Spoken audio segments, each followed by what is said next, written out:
అందరికీ మనసులో ఉంది కానీ బయటకు అడగలేకపోతున్నారు. సో మీ ద్వారా మీ ద్వారా వచ్చింది కాబట్టి ఖచ్చితంగా నేను అడ్రస్ చేస్తాను. Thank you.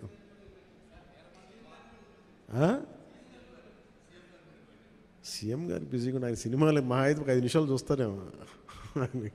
ఎందుకు రోజు నన్నే చూస్తుంటారు కదా, సినిమా చూస్తున్నట్టు అనుకుంటారు.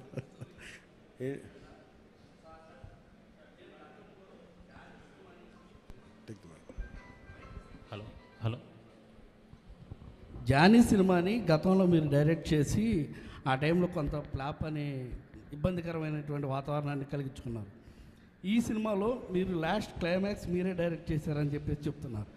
దానికి అప్పటికి ఇప్పటికీ ఏంటి ఎలాంటి చేంజ్ మీరు గమనించారు? అలాగే అంటే నేను జానీ నిన్న కూడా చెప్పాను. అంటే నాకు ఏమనిపించిందంటే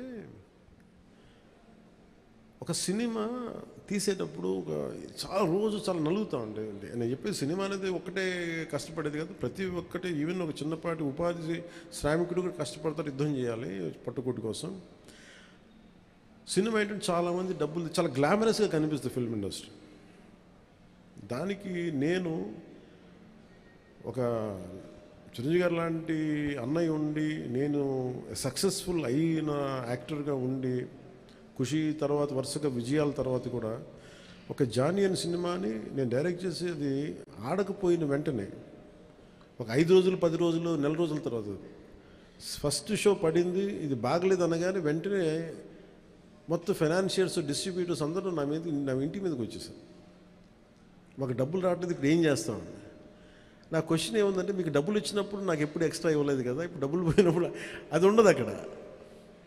సో నేను కంప్లైంట్ చేయట్లేదు. అంటే నాకు ఏమనిపించిందంటే ఫస్ట్ టైము నాకు చాలా ఒక కాలంలో చెప్పిన అన్ని బంధాలు ఆర్థిక బంధాలు నాకు అది గుర్తొచ్చింది. నేను ఆ రోజు మొత్తం నా రెమ్యునరేషన్ తీసుకోలేదు, ఇచ్చేసాను. నాకేమనిపించిందంటే ఒంటరితనం అనిపించాను. అంటే ఇప్పుడు ఎలా ఉంది అంటే గత ప్రభుత్వం చేసిన ఒక దుర్మార్గాలన్నీ నేను చేసేసి అందరూ నిందిస్తుంటే నేను ఎంత బాధపడాలో, సినిమా ఫ్లాప్ అయితే నన్ను బాధపడమని అందరూ అలా చెప్తాను. నా ఉద్దేశం ఏంటంటే సినిమా చేసాం, బాగలేదు, ఆడలేదు అంతే. కానీ దానికి ఏంటి ఏదో ఒక కొంపలంతా మునిగిపోయినట్టు ఇలా మొక్కలు పెట్టుకున్నారండి. అందరూ డీలా అయిపోయి ఓకే నష్టపోతే ఎంత నష్టపోయింది చూద్దామని చెప్పి ఫైనల్ నేను ఏం చేయగలిగింది, బాబు నాకు ఇచ్చిన రెమ్యునరేషన్ ఇది, నాకు రూపాయి అవుతూ తీసుకోండి అని చెప్పి నేను ఇంకో 15 లక్షలు అప్పు నేను తీసుకున్నాను. దాని తర్వాత ఇంకోళ్ళ దగ్గర ఆ అనుభవం నన్ను చాలా బలమైన వ్యక్తం చేసింది. ఆ ఒక్క జానీ ఫెయిల్యూర్ నాకు ఎంత హెల్ప్ చేసిందంటే పాలిటిక్స్లో హెల్ప్ చేసింది. నేను 2019లో ఓడిపోతే మళ్ళీ నాకు అదే గుర్తొచ్చింది. నేను ఎలా సర్వైవ్ అయ్యానప్పుడు failure is a part and parcel of growth. అది నాకు బాగా బలం ఇచ్చి నిన్న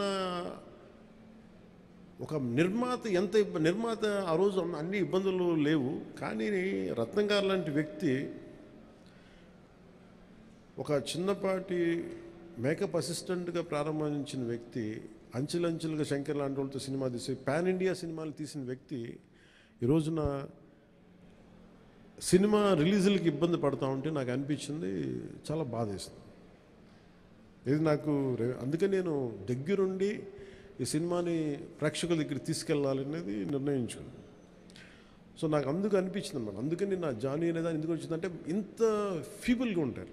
అంటే మనీ దగ్గరికి వచ్చేటప్పటికి అందరూ నువ్వు చస్తావో పెడతావో తెలియదు కానీ మాకు ఇలా కట్టాలి ఒకసారి ఇర్లాజికల్గా ఉంటుంది. సో అలాంటి సమయంలో నాకు ఆయన అండగా నిలబడాలి. అందుకని that's reason why I quote. అందుకని క్లైమాక్స్ ప్రత్యేకించి నేను ఎందుకు చెప్పానంటే అప్పుడు నేను కొన్నిసార్లు నేను బుల్డోస్ చేసుకుని వెళ్ళాల్సింది, కొన్నిసార్లు రైట్ నిర్ణయం మన మనసుకు తెలుస్తుంది యాజ్ అ ఫిల్మ్ మేకర్గా. కొన్నిసార్లు పక్కన వాళ్ళు మాటలు నేను అసలు ఎప్పుడు పక్కన వాళ్ళ మాటలు విన్నాను. కానీ ఈ ఫిల్మ్కి వచ్చేటప్పటికి ఈసారి ప్రత్యేకించి ఎట్టి పరిస్థితుల్లో నేను పాలిటిక్స్లో ఉన్నాను, సినిమాలు బాగా చేయడేమో అన్న సందేహం ఎక్కువ మందికి ఉంటుందని చెప్పి ప్రత్యేకించి శ్రద్ధ పెట్టి చేశాను. సో క్లైమాక్స్ కూడా ఎందుకు చేశానంటే నేను చాలా సంవత్సరాలు అయిపోయింది యాక్షన్ కొరియోగ్రఫీ చేసి, రియల్ లైఫ్లో వీళ్ళతో గొడవలు పడుతున్నాను, సినిమాల్లోనే యాక్షన్ కొరియోగ్రఫీ చేశాను. సో ప్రత్యేకించి ఆ particular episode it's close to my heart. చిన్నప్పుడు ఎప్పుడు పుస్తకాల్లో చదువుకున్నాం, హిందూగా బతకాలంటే జిజియా పన్ను కట్టాలి. సో ఆ బాధ ఏదో ఉండిపోయినట్టుంది ఎక్కడో. సో అది ఆ వెంటౌట్ తీసుకున్న అవకాశం దొరికింది, ఐ యూజ్డ్ ఇట్ అంతే. సార్ మనం చూసుకున్నట్లయితే లేదు తీసుకుంటాను సార్, అన్నీ బాగుంటే తీసుకుంటాను.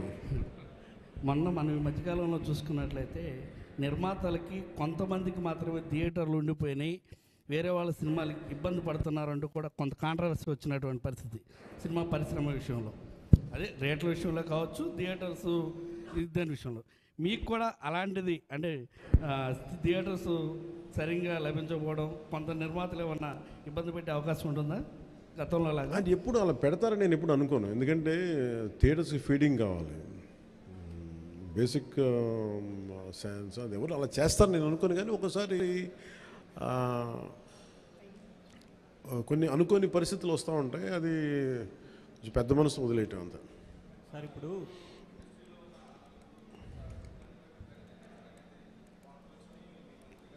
నేను ఎప్పుడు అనలేదు ఆ మాట. నేను అన్నారా,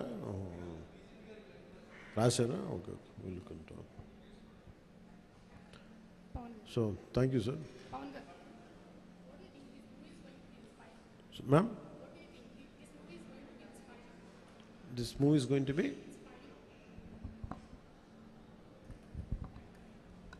what do you think this movie is going to be inspiring by your role?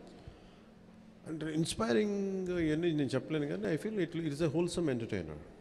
Once you get into screen, it will entertain you, it will hold on to you, and it will by the time you come out of theater you'll feel good about the film. That's what I felt. Maybe I hope the experience will be the same to everybody. Yes sir. Part 2 20% shooting chesam. We had done 20 to 30%.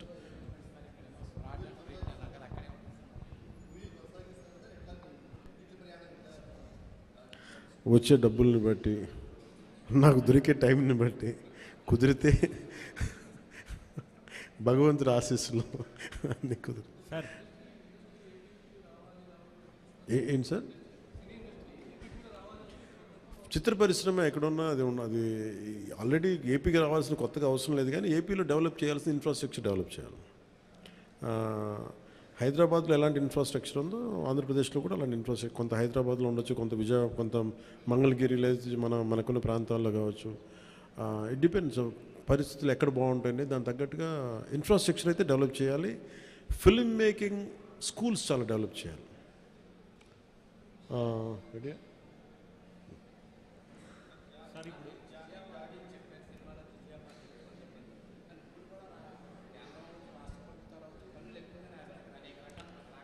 ఆ పన్ను గురించి ప్రత్యేకించి ప్రస్తుతం only Harihara వీలముల జిజియా పన్ను గురించి మాట్లాడుకుందాం. So thank you all of you.